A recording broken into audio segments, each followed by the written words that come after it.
Good morning. This is Right Here, Right Now, brought to you by Right Choice Services. I'm your host, Tim Morrison. On Right Here, Right Now, we interview business leaders, entrepreneurs, and professionals about their work and the book they have written, are in the process of writing, or intend to write someday. And my co-host for the program is Stone Payton. He is a vital cog at Business Radio X with his own show, High Velocity Radio. Well, I don't know what to poke you about, but I guess I should first say good morning, Stone. Well, good morning, sir. We could talk about, this is our third week in Rome. We could talk about the open house, or we could talk about your little trip across the pond next week. Well, that's right. I got to brush up on my English. Your British English, right? But, being here at Rome is fun for so many reasons, not the least of which is now, the minute I get here, I get my coffee, people come and they start pitching me shows. And we have official hours here for people to come in and pitch shows, but it's fun. It's just everybody here is very high energy. They're all entrepreneurial. They're trying to get something off the ground. And now I'm a little bit of a rock star because I'm the radio guy, and they come, hey, I got an idea for a show.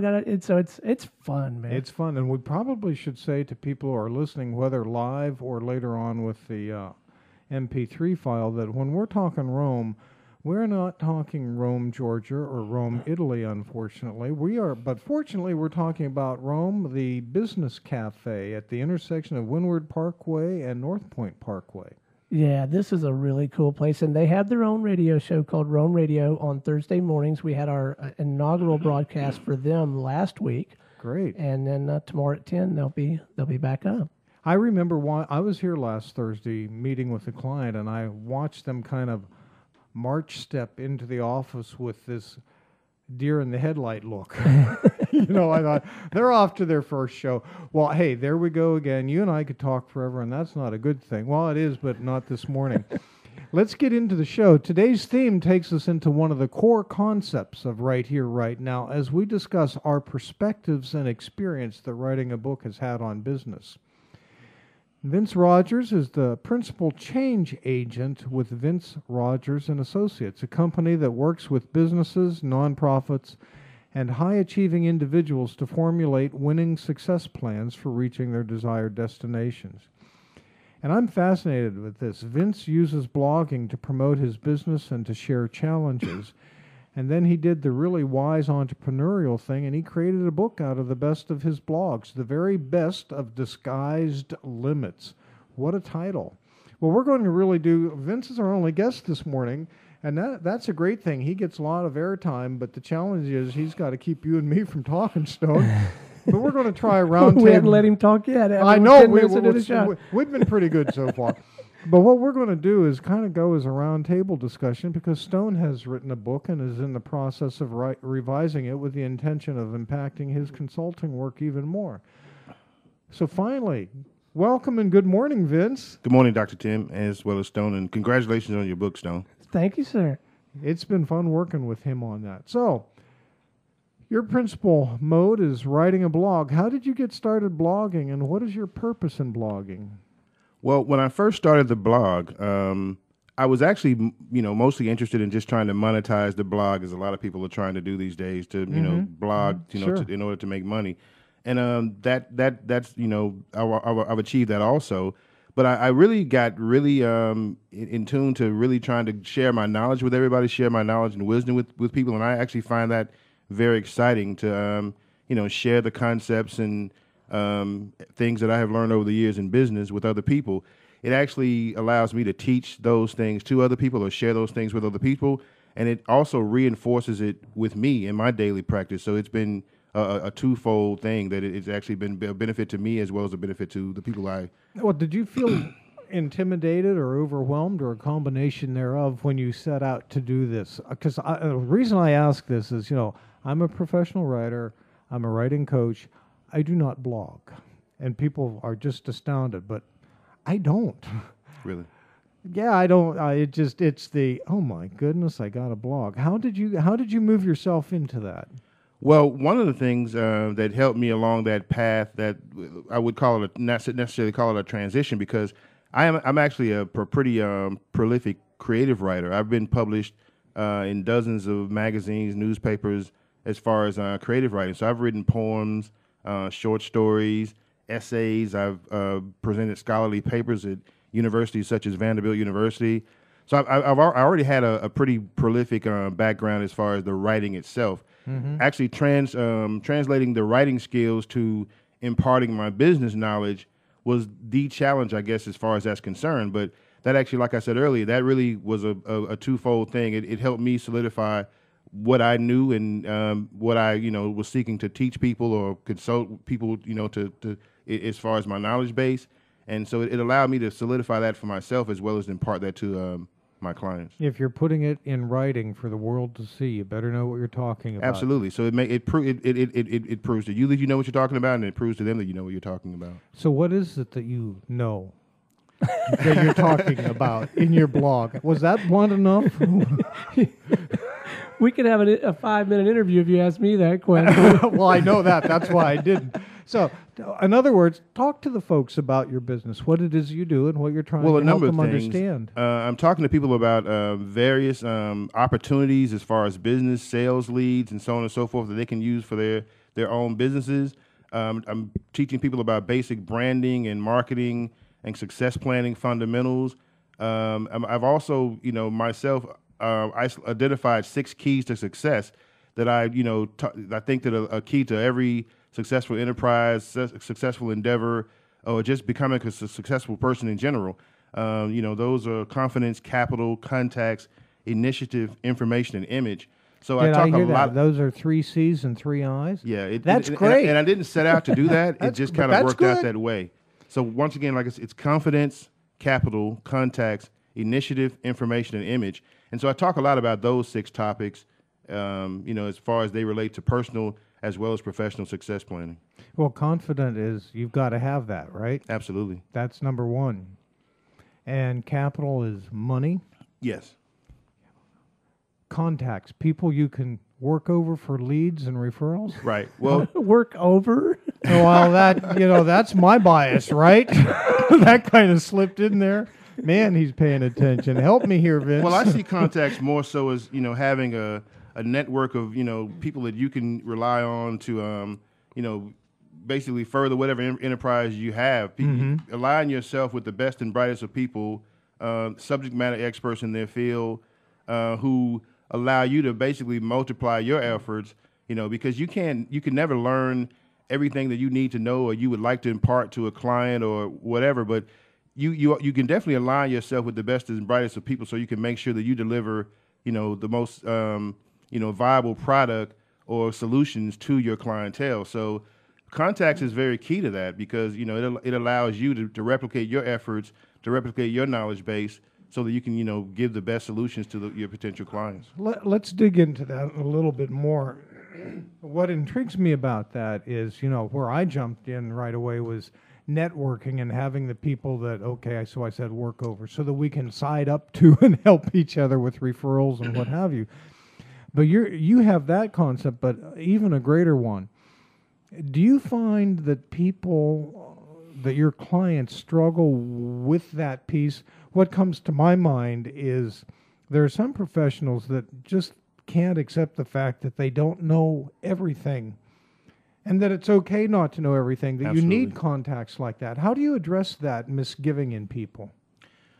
Well, I let them know that, I basically make them, very confident about my particular expertise or knowledge base or what I can bring to them. But I also stress to them that Vince Rogers and Associates is actually a network of associates. I've allied myself with, around, the nation, the world, the city. I know some of the leading people in various technical expertise areas that I can bring to them. Because I can, in their own business, they should see, that they don't actually know everything they need to know on a daily basis to, get their job done. They rely on their coworkers, their managers, so on and so forth. And it's the same thing as far as furthering, your business or furthering your enterprise and getting to the top. You're going to need other people. You're going to definitely need to know other people to get the job done. So I make them comfortable to know that I have not only allied myself with other people that can help me further their enterprise, but they're among the best and brightest people available to them, and I make them as available to them as they are to me. As they are to you. Well, part of that too is wise use of resources, so that, you know, one of my mentors once taught me that I may be able to do a particular task, but there may be somebody who can do that task a whole lot cheaper and a whole lot faster than what would be my actual fee if I did it and paid myself. Sure. And so wise leadership, wise entrepreneur, business management is to be able to identify what you should do and shouldn't do in terms of, I'll hire that one out. Is right? You cover that with your people? Absolutely. One of the things that, you know, one of the reasons a person or a business even should come to a consultant rather than go in-house to one of their employees is that if you had to, for one job, you can only hire one person, and they may or may not possess the skills that they need to finish a project or whatever. But going to a consultant actually allows you to hire somebody who has an expertise in the one thing that you need to get done right now. So I can allow myself to, in every phase of the project, I have the assistance of somebody who is the best at what they do to get the one thing done that needs to be done right now for every step of the project.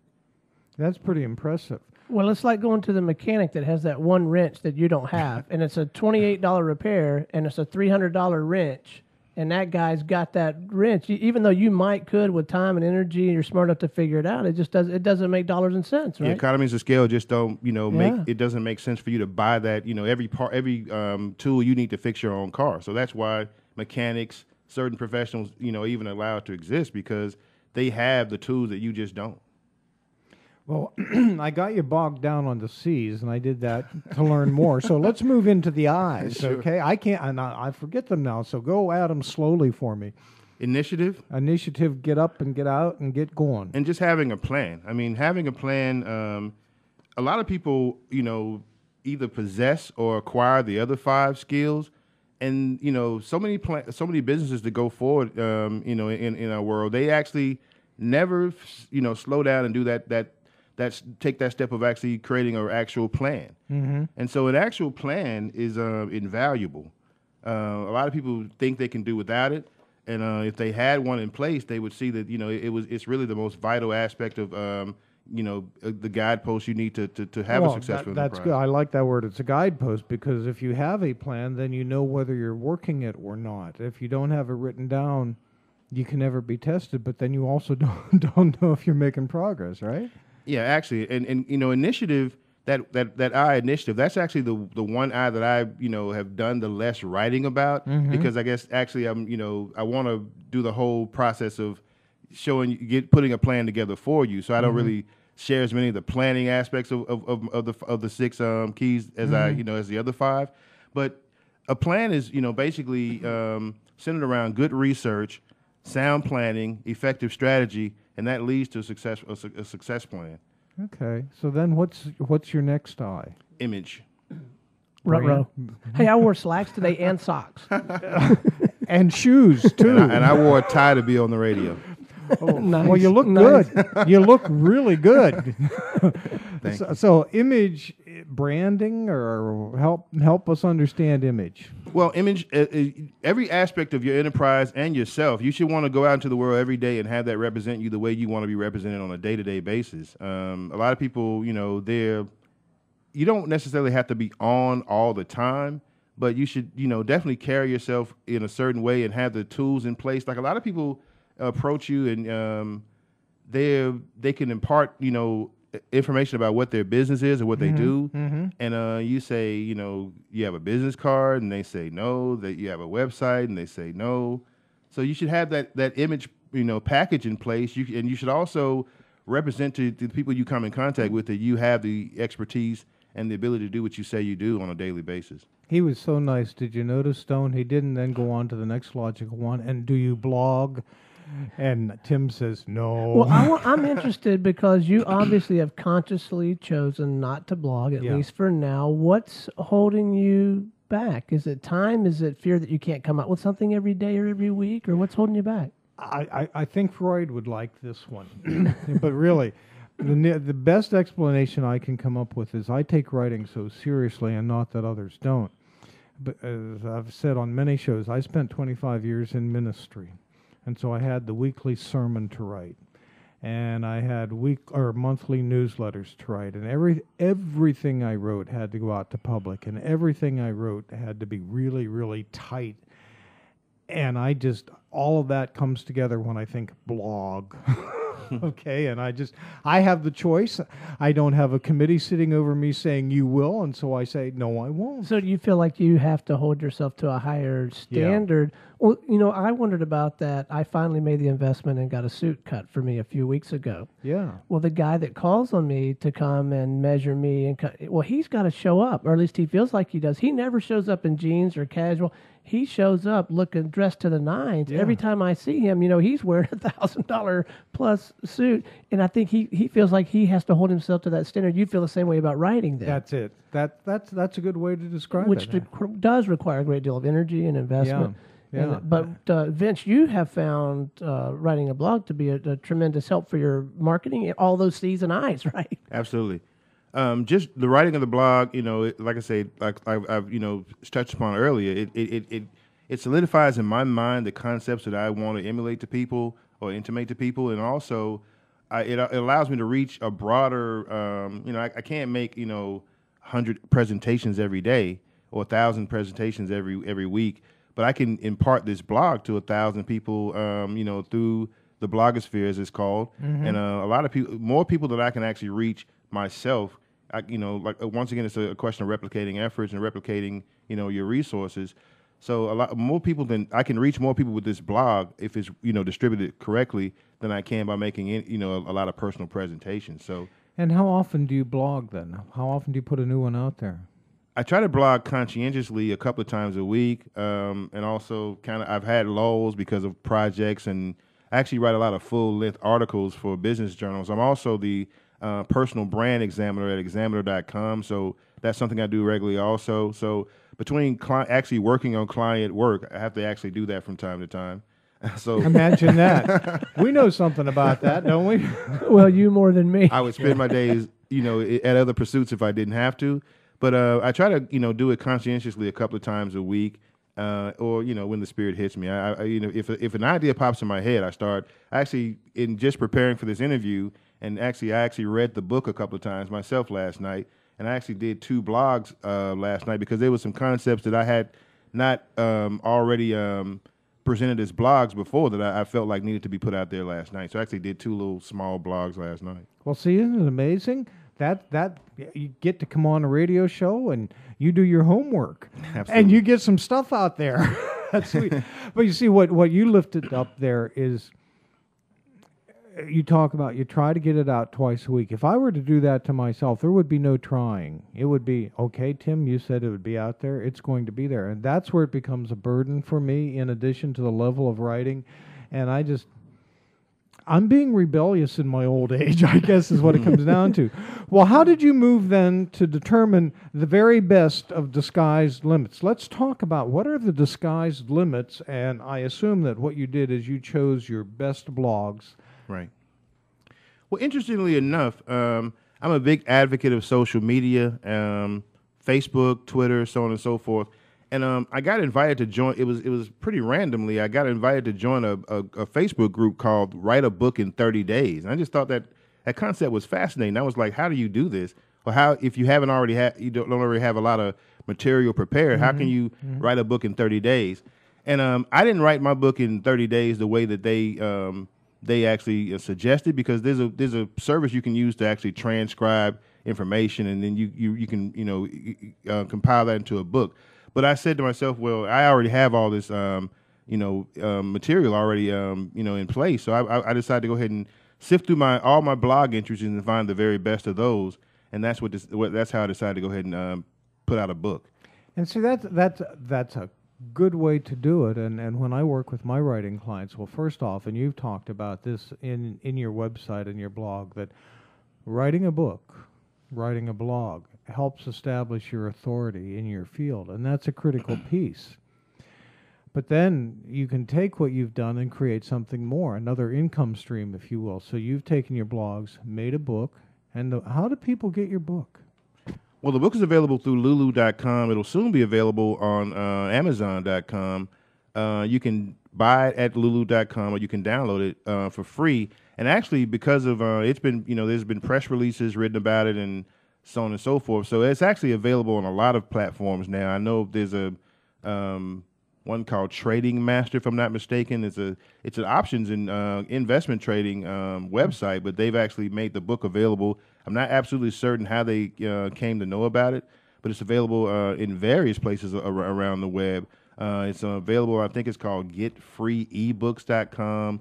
But if you Google or search "The Very Best of The Sky's Limit," it's pretty. It's available in several outlets. It can only right now be purchased, the hard copy version, at Lulu, but it can be downloaded for free at various platforms. So I want to hear more about what do you mean by disguised limits?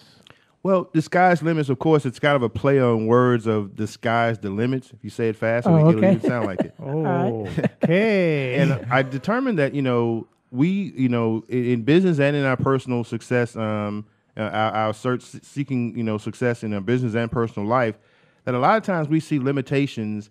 I say the challenges are limitations, opportunities disguised as limitations. A lot of times that one thing that we think is just the thing we can't overcome, that's going to stop us from just pursuing a endeavor altogether. If you can overcome that one thing, then the doors just kind of seem to open to pursue everything you ever thought you imaginable. So once you get over that one hurdle that seems like it's a limitation, typically you tend to go on to just unfounded success. And that. So what you're saying is a limit then is really a challenge that you can overcome. And in that sense, if we look at it as a limit, it's a disguised opportunity. Absolutely. Well, you were talking about initiative a little bit earlier in the conversation. And I think if there's a failing in the businesses that I've been involved with, it has been that other issue of not planning properly. But one thing I think that the businesses I've been involved in that we've all typically done a pretty decent job of is we've thrown our hat over the fence and done something, even if it was wrong. And my observation is, and particularly talking with young people who feel like they've got a great idea, I typically counsel them, do something, take an action. If nothing else, you'll learn what doesn't work. But is that just me and my bias, or do you find that a lot of would-be successful entrepreneurs aren't because they fail to take action? Well, that ready, fire, aim strategy, it has worked. It can work. But I feel like there's nothing that replaces actually, having a solid plan. If you develop your expertise, you define your target market, and you deliver to your customers consistently, and deliver quality to your customers consistently, that's the preferable approach. Ready, fire, aim. It can work. I wouldn't suggest it. You wouldn't go that route, would you? Absolutely. Sounds like I could use some Vince counsel. Probably. Well, what I like about what you said, Vince, is it lifts up what I do with my clients. And in sales or in any kind of business, the importance of who is your target, who are you going after, what are you doing? And in writing, and you know this from your blog itself, you have to have a target market. You have to have a target audience. And so often my clients will say, "Oh, I'm writing for everybody, and that gives me another gray hair, and I don't need more." People have to understand, if you write to everybody, you write to no one. If you market to everybody, you market to no one. Certainly, and that's a lesson I'm still learning myself. I mean, I'm still perfecting, really trying to define and whittle down, for lack of a better word, my own niche. Mm-hmm. But generally speaking, you want to be, as targeted as with anything as you, as you possibly can. I mean, if you go into a nightclub, you don't shout out, I want a date to the whole club. You kind of eventually identify a target market. Yeah, I like that image. What a great idea. So how do you go about your day-to-day marketing? I mean, it's great that you've been on a couple of radio shows, and I'm sure that's helpful, but you strike me as the kind of guy that has a very structured approach to go into market. Would you share some of that with us?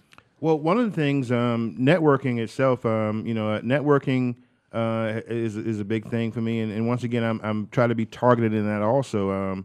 I don't necessarily. I've heard people say that you shouldn't really turn down. You might look at an event or an opportunity to network that you say, well, nobody's going to be here, so on and so forth. So you choose not to go, and that very well might be the case. But typically, you'll always, if you know your own agenda, having an agenda that you already have kind of solidified in your own mind. If you have an agenda, you'll eventually attract somebody to you that you need to meet, or that or that you benefit from meeting, regardless of where you go. So networking is one of the big things I do as far as marketing. But like I say, the blog and the books and so on and so forth, those actually are some very those are very important tools for me. Do you have a challenge in convincing your clients that they are authorities? I'm sorry, say that again? Do you have trouble convincing your clients that they are authorities? I think most of them tend to believe that, they, most people set out in business because they kind of feel like they do have, they are they want to be the head honcho. Uh-huh. They feel like they are a leader. They feel like they are, giving something to the world that is, of vital importance. So that's not necessarily, the challenge. The challenge is to get them to see that they don't necessarily have to be run of the mill, that they, don't have to, continue to run in the middle of the pack, that they do actually need some sort of expertise or some to be introduced into the idea of, maximizing their resources, maximizing or the reach of their message, so on and so forth, defining their niches, the things that, will take them to the next level. The challenge is really not to, everybody, once you get a business up and running and it's somewhat successful, I mean, most people think they've kind of reached the top of the hill. They start to kind of coast, and then they start to kind of, as often happens, to start sliding back down the hill again. So, to actually convince them that they need other resources, other, things to actually take them to that over the top of the hill, to where they're actually coasting on the way down. It's kind of the challenge, not getting them to believe that they are the big cheese or the head honcho or whatever. I'm glad to hear that. That excites me, because see, I take the approach as a writer that we all have our own unique view of the world, just as all individuals do. But that unique view makes us an authority on our perspective. And that's what we bring, whether as an entrepreneur, business leader, marketer, writer, whatever. And we need to own that. And people seem to be able to do that until you say, okay, write a plan, write a book. Because in your analogy, you either have command of the story or the technical expertise or ability to actually impart the story. A lot of people have the ability that, a lot of people think they're going to be great writers because they've got perfect grammar, but they don't have command of story. And a lot of people, who have command of story, do consider the bar to tell a great story, can't write it. So, knowing which one of those, skill sets you need to hone to take it to the next level, is everybody's challenge. But everybody definitely does have a story. I think I know which one of those is me. I have a pretty good feel for it, and my editor here could probably tell you which one is me. And I didn't even pay Vince to make that comment, which is really sweet. You know what? We stopped you mid-eye. I think we still have number 6 to go, don't we? Yeah, that was information. Information. Yes. That's all encompassing, isn't it? Well, information is a twofold thing. You want to, acquire the best information by, doing a number of things, doing good research, asking the right questions, asking, the right questions to the right people. I mean, a lot of people seek out, they do kind of informal focus groups or whatever. If they ask, the next 5 people they come in contact with a question, they think that's research. But asking, targeted questions to the right people, asking good questions, doing good research, and, basically get you the answers you need, more so than, trying to, just because you have a question and you ask it, to someone doesn't mean they're the person you need to be asking the question.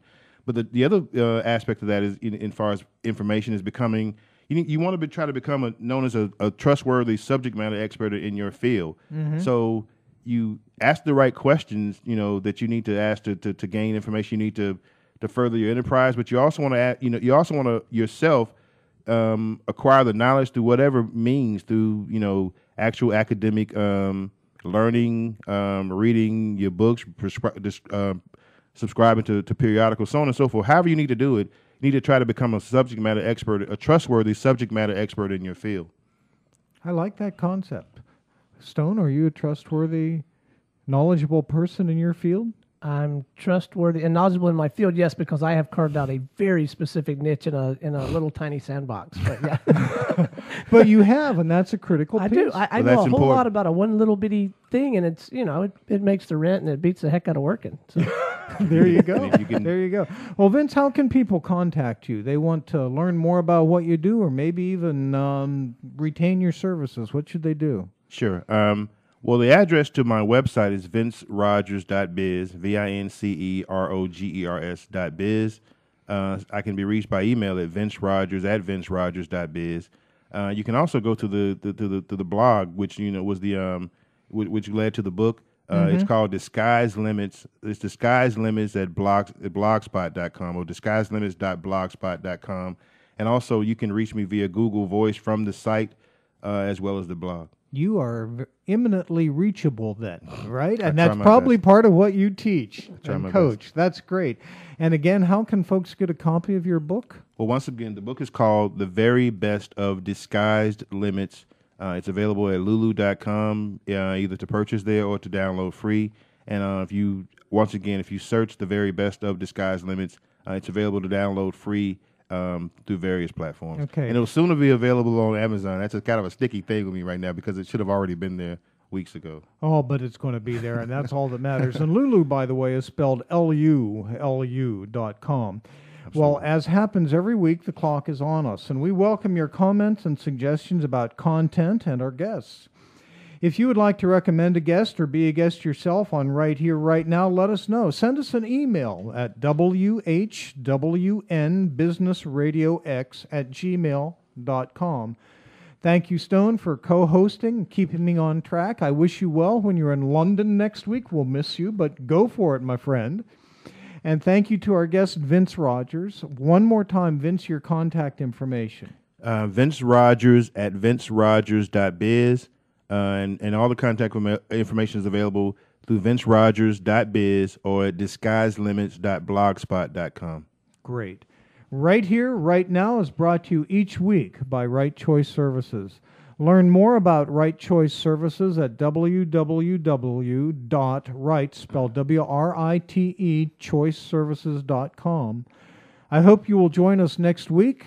Tell your friends about the show. In fact, send them an email right now to invite them to listen live or to the downloads. Right Here, Right Now broadcasts live every Tuesday morning at 10 a.m. Eastern Time at righthererightnow.businessradiox.com. And the MP3 version is available later today. I am Tim Morrison. Join us next time when business leaders, entrepreneurs, and professionals come together to discuss the power of the pen and its impact on their business. Right here, right now.